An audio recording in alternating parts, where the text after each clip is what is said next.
This program is brought to you by Link TV for educational and non-commercial use only.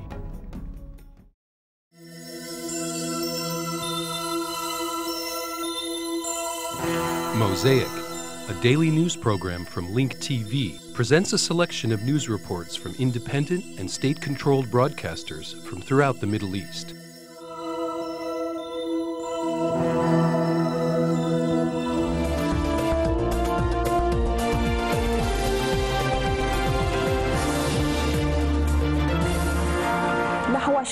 Iran's official news agency has announced that nearly 20 people will be put on trial for acting against the country's national security.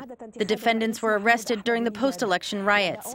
The announcement comes a day after Ahmadinejad called for the release of the detainees, as requested by the supreme leader, Ayatollah Ali Khamenei. Meanwhile, the government of Ahmadinejad is heading toward a constitutional obstacle if the number of sacked ministers reaches 11. In an attempt to prevent a showdown with the parliament, Ahmadinejad reinstated the Minister of Culture and Islamic Guidance. This comes after Iranian television reported that the Minister of Culture, along with the Minister of National Security, was sacked by the president. Our reporter Rida Al-Basha reports from Tehran. Since its re-election, the government of Ahmadinejad has been facing a ministerial shakedown almost on a daily basis. Today, the government ran into a constitutional obstacle following the resignation of the Iranian Minister of Culture and the Islamic Guidance, Safar Hariri. Safar Hariri said he will not set foot inside the ministerial building after Iranian television announced that he, along with the Minister of National Security, were sacked by the president. Ahmadinejad quickly dismissed the news, saying that it only applies to the Minister of National Security. It seems that Ahmadinejad is trying to spare his government a vote of no confidence from the parliament, which is likely if the number of sacked ministers reaches 11. The two ministers' names were not listed as members of the new government. Whether they were sacked or confirmed, it doesn't matter at this point in time. To make matters worse for Ahmadinejad, several members of parliament hinted that they will seek a vote of no confidence against the president if he continues to appoint officials close to him and sack others who, otherwise, are more qualified. Many members of parliament also called on Ahmadinejad to change his policies and expressed resentment over his latest decisions. Nearly 200 legislators have sent a letter to the top brass of the Iranian authority. Of course, those who signed the letter didn't say they were opposing the policies of President Mahmoud Ahmadinejad. However, they called on him to reconsider his policy regarding the appointment of the officials.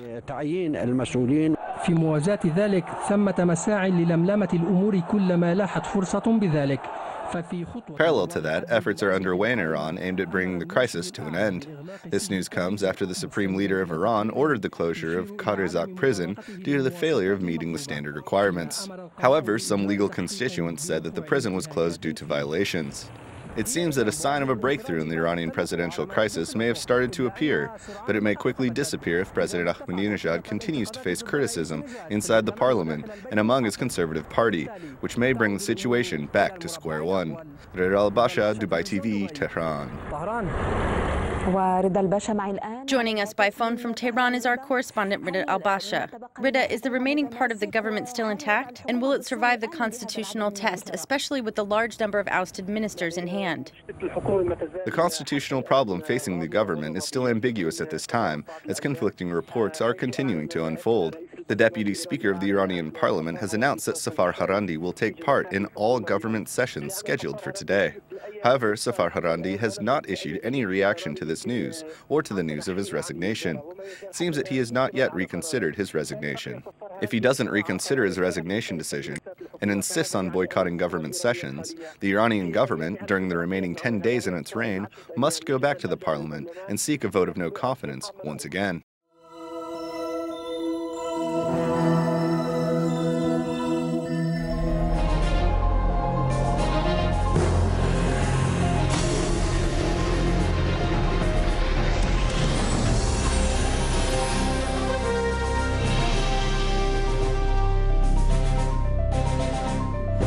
دعا وزير الدفاع الأمريكي روبرت غيتس في أربيل U.S. Defense Secretary Robert Gates and Arabiya called on Iraqi leaders to overcome their differences.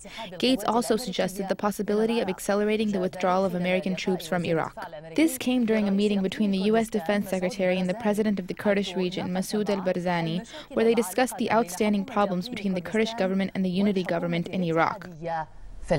من جانبها قال راي أوديرنو قائد القوات الأمريكية. Ray Odierno, the commander of American troops in Iraq, said that Iran continues to train and support armed groups in Iraq with the objective of impacting the upcoming elections. حط وزير الدفاع الأمريكي روبرت غيتس رحاله في أربيل عاصمة إقليم كردستان. During his trip to Arbil, the capital of the Kurdish province, Gates brought a message from the White House to the Kurdish leadership. The message expressed the concern of the U.S. administration that the differences between the regional government and the central government in Baghdad could be a source of instability in the future. According to a Kurdish media source, Robert Gates met with the Iraqi president Jalal al-Talabani and the president of the Kurdish region, Masoud al-Barzani, to look for ways to bridge gaps between differing views and to find a solution to the outstanding problems between the government and the Kurdish government. One of the main problems is taking the initiative of extracting and exporting oil, as well as finalizing contracts between foreign companies and the Kurdish government. The central government considers these deals illegal.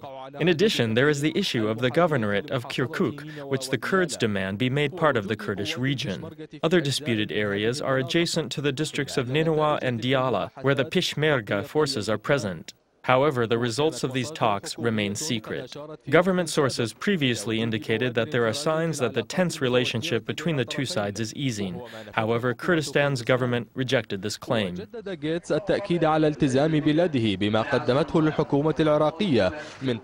Gates reiterated his country's commitment to the Iraqi government about their pledge to release the Iraqi troops from the 7th chapter of the United Nations Charter. This was in addition to other American pledges to support Iraq, politically, economically, and militarily. In this framework, there are talks preparing for possible deals to purchase fighter planes and the construction of an early alert system on its borders with neighboring countries. The fragile security on the borders remains a source of concern for the American troops. In the view of the American regime, Iran continues to train and fund armed groups in Iraq, as Ray Odierno announced. He described it as a type of soft power that Iran is using to impact the upcoming parliamentary elections. ونبقى في العراق حيث قال متحدث باسم منظمة مجاهدي خلق. We turn to Iraq, where a spokesperson for the Iranian opposition group, the Mujahideen al-Haq, said that this morning Iraqi troops carried out an attack on one of the organization's camps, Ashraf, which is located in the city of Khalis in northern Baghdad. مما يرفع عدد القتلى منذ أمس إلى 7 فضلا عن جرح 300. The attack led to the deaths of 2 members of the organization, which raised the number killed since yesterday to 7. This is in addition to 300 injured, among them a number of women. The army took over responsibility for the camp after the withdrawal of anti-riot forces, which raided the camp yesterday and fought with elements of the organization. Saleh al-Mutlik, the head of the Iraqi Accordance Front, demanded that all those responsible for the attack be tried and for ending the siege on the city of Ashraf.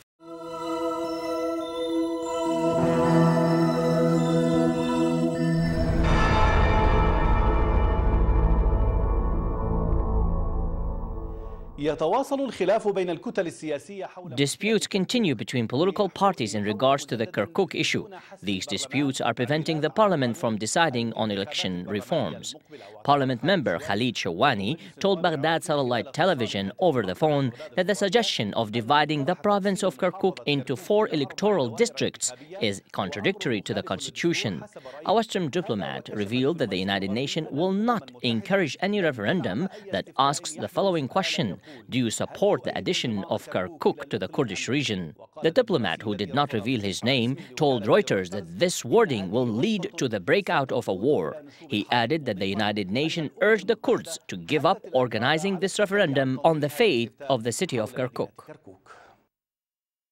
Will the time bomb explode, tearing apart a country which has already been torn apart into pieces by war? A crisis may emerge if a referendum is held on Kirkuk. A new conflict may start, and God knows when it will end. Why did the United Nations advise Iraq not to go forward with such a referendum? Does the UN think that such a referendum will be dangerously instigating, leading to new fights between the conflicting groups at a time when Iraq is still far from being stable? These are the questions that have not been answered by the Iraqi constitution, which laid down plans for the referendum to decide who will be administering the area and helping displaced refugees to return to their homes. The plans, however, are not being carried out because of political antagonism, as well as disgraceful warfare over the land and oil, which is considered the biggest danger to Iraq. If conflict breaks out, then it will become a bigger danger than the sectarian violence which almost tore Iraq into pieces in 2006 and 2007. Kirkuk has 13% of Iraq's oil reserves, and it is inhabited by various ethnic and sectarian groups. Now it has become a conflicting region between the Iraqi central government in Baghdad and the Kurdistan regional government. The Kurds living in Kirkuk demand a referendum which they believe they will win. They hope that the regional government will be able to annex the city and other contested lands. This idea was rejected by Baghdad as well as the Arab and Turkmen residents of the city. Will these ethnic and sectarian groups be able to find a solution? It appears that the Arabs are pursuing a new political agreement as an alternative to the constitutional plan pertaining to Kirkuk. They would like to conduct surveys and referendums which will propose making Kirkuk an Iraqi province. Other solutions propose making Kirkuk a province with special connections to Baghdad and Kurdistan, giving it a certain degree of autonomy, which is preferred by Turkmen. All of these options are open, and a decision can be made in a referendum.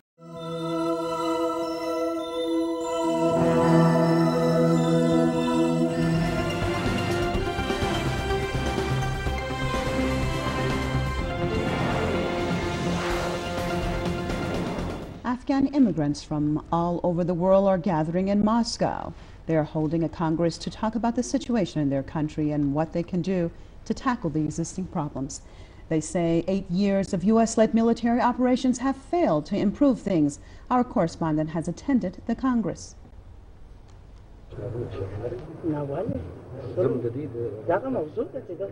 Afghan immigrants from all parts of the world are gathering to talk about the future of their homeland.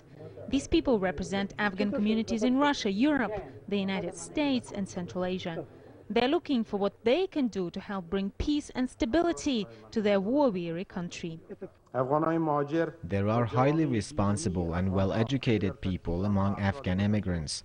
They can contribute to a prosperous Afghanistan. Their talent should be used.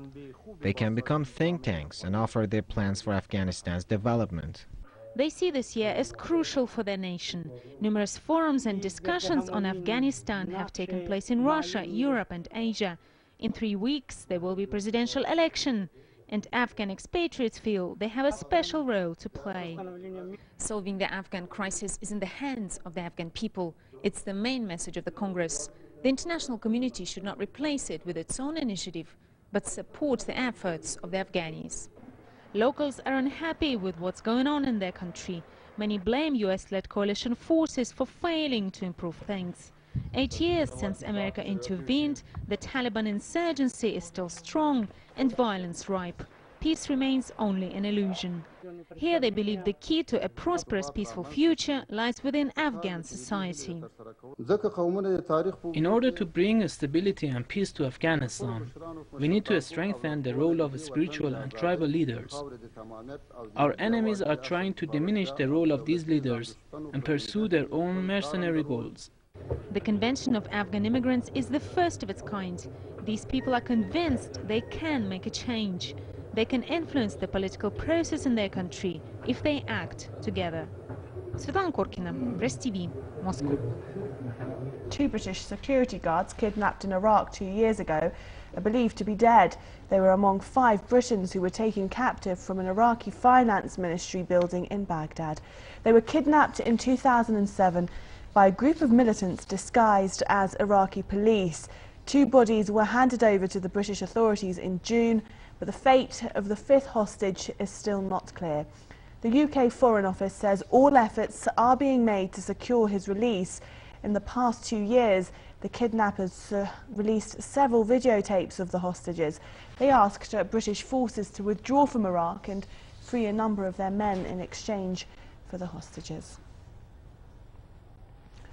Well, let's cross over to London now, where we're joined by Stop the War Coalition member Carol Turner, who joins us from the capital. Many thanks for being with us. Graham Moore, the father of one of the hostages, has criticised the Foreign Office's handling of the case. He said, and I quote, "It's just a lottery at the moment as to what happens, and this just proves that the Foreign Office has mishandled it." Is Moore's criticism credible? Well, the British Foreign Office, as I'm sure your viewers know, has a particular policy which is not to negotiate for kidnap and hostage, and therefore it leads to a certain, train of events of which it looks as if these people who are killed and the one who is still captured, it looks as if they're the recipient of the result of that.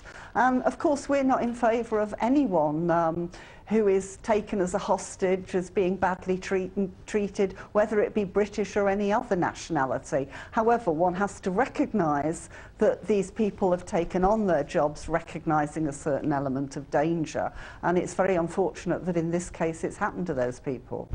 Yeah, there's been a lot of criticism right now and a lot of questions by the British public in particular about the role in Afghanistan. And again, this incident and these 5 hostages coming back into the news, highlighting the situation in Iraq as well. How has this played into that role of public opinion, and some very valid questions coming out of the British public right now? Yes, yes. I think it's very interesting what we're picking up in Britain in response to the Iraq and the Afghanistan situation. There's been an absolutely clear majority of British people who are against the war in Iraq, which I'm sure you and your viewers are very well familiar with. But that's not, up till recently, that's not been reflected in Afghanistan. Now it is. And what I think is behind that is an understanding that the British government, along with the US and other allies, is involved in unwinnable wars. It's not bringing about the results for the countries that were claimed. It's not bringing democracy. It's not improving the economic or social circumstances of those countries. In both cases, in Iraq and in Afghanistan, what we can now see is that the result of military intervention has made that the situation in both those countries worse.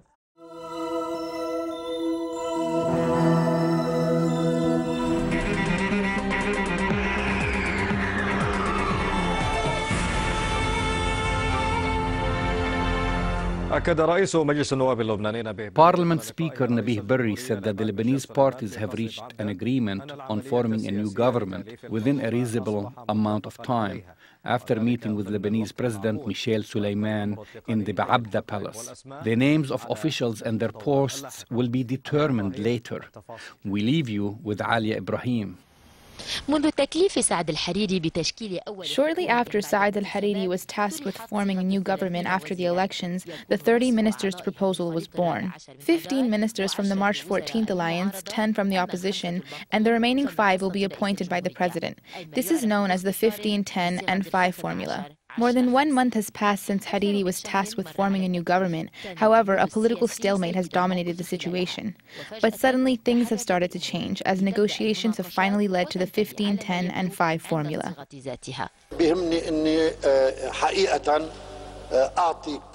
I'm happy to say that the people should rest assured I'm not being optimistic. People should be reassured that we have reached an agreement on how to form the government. An agreement that is reassuring to Lebanon and the Arab region has been reached.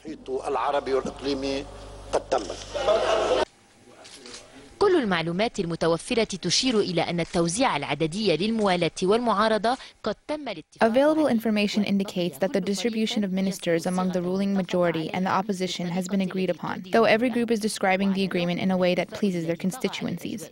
Despite the atmosphere of optimism during the last 24 hours and talks about forming the government before August, there are still many obstacles pertaining to certain issues. لا زالت بارزة على مستوى الأسماء والحقائب. The deadline for forming the government is no longer far away. I think that the government will be formed in days unless there is a surprise. Perhaps the most prominent obstacle is the insistence of Hariri not to give any ministerial position to anyone who lost in the parliamentary elections. In contrast, General Michel Aoun insists on reappointing Gibran Bassil to his ministerial position despite his loss in the elections. This is contrary to the election results. If an agreement is made to reappoint Gibran Bassil, then others who also lost in the elections, such as my colleague Bassam al-Sabah, can also be reappointed in the same way. Talks between the opposition and the acting prime minister during 5 meetings led to a consensus that there will be no veto or reservations pertaining to the names of officials who will be appointed or the positions that they will take. مهلة الأيام الثلاثة قد تبدو نوعا ما خيالية. The 3-day deadline seems unreal. The process of distributing different positions in the previous government will last for weeks unless some regional change takes place that may speed up the process in Beirut. Alia Ibrahim, Arabiya, Beirut.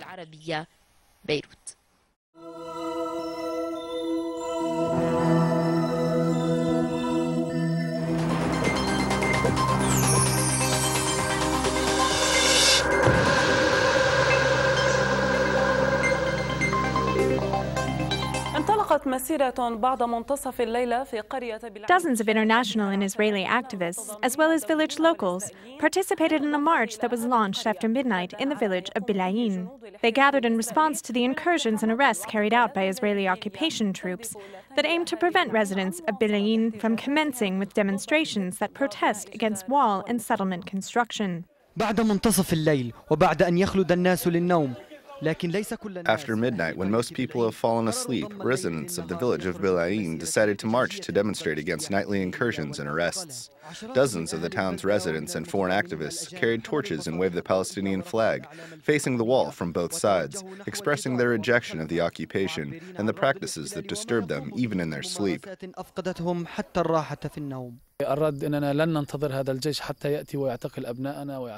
We are reiterating that we will not wait for this army to arrest us and our brothers, so we took the initiative to organize activities and marches, as we did every Friday for the past 4 years. Also, we will not be quiet.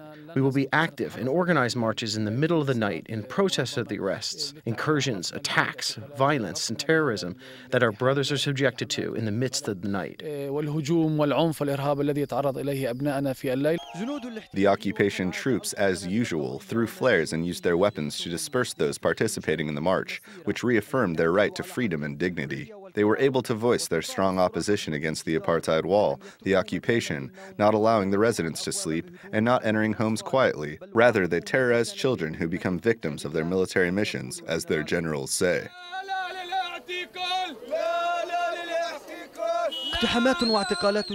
Daily incursions and arrests are carried out by occupation forces, where the number of detainees from the town reached 17 people in the past month. However, these attempts to deter Bilayin's residents from reaching demonstrations in the protest of the wall's construction and the settlements have failed. All night, Bilayin is subjected to arrest campaigns, and by morning, its residents launch demonstrations against the wall. Ajwa Jaradat, Palestine TV.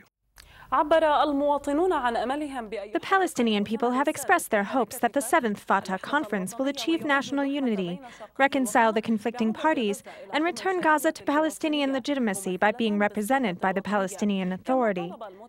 Likewise, the interviewees expressed the need to manage internal affairs, especially Fatah.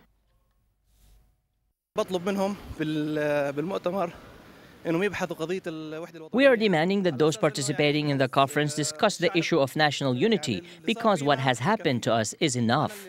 I would like the leaders of the conference and those organizing it to arrive at a solution that will satisfy everyone.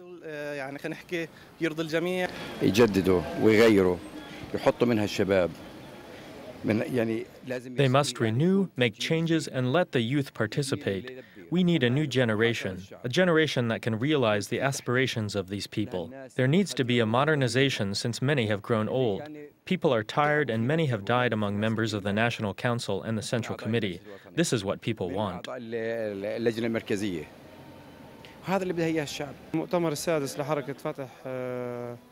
The 7th conference of Fatah must be held because the Fatah movement for more than 20 years has been calling for the need to hold a conference that will renew Fatah's blood.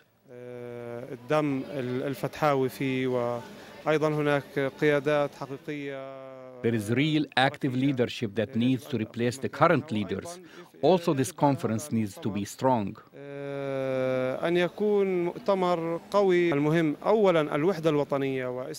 The most important thing is national unity, returning Gaza to legitimacy and ending the issue of coups.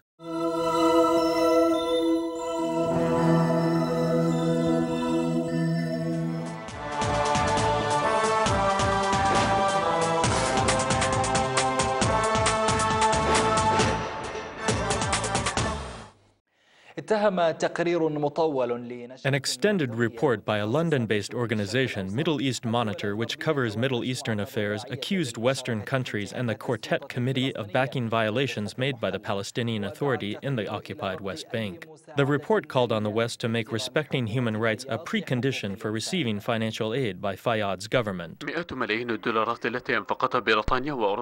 A large amount of the hundreds of millions of dollars that Europe gave to the Palestinian Authority was spent on the reconstruction of security agencies that serve the interests of the occupation.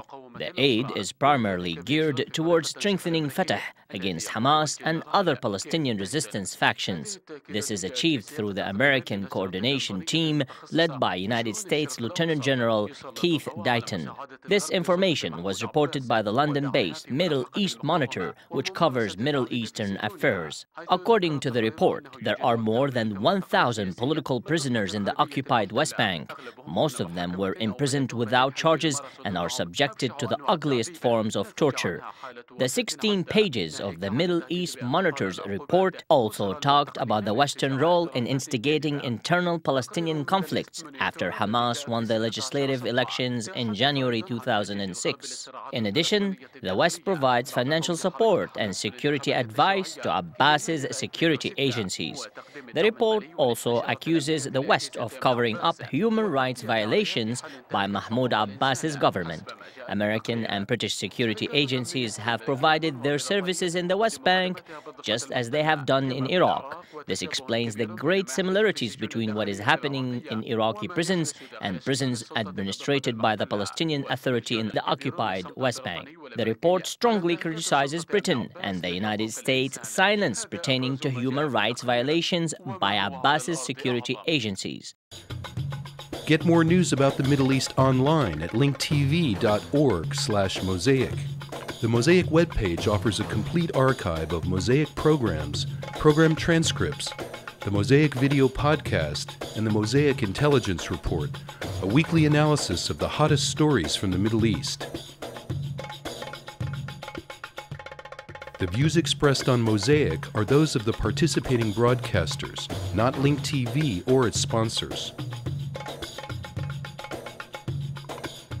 The production of Mosaic is made possible with the support of viewers like you. Thank you.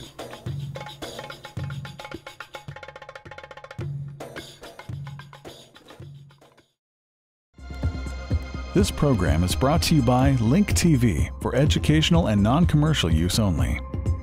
Link TV is the only U.S. network dedicated to global and national news, uncompromising documentaries, and diverse cultural programs. Programs which connect you to the world.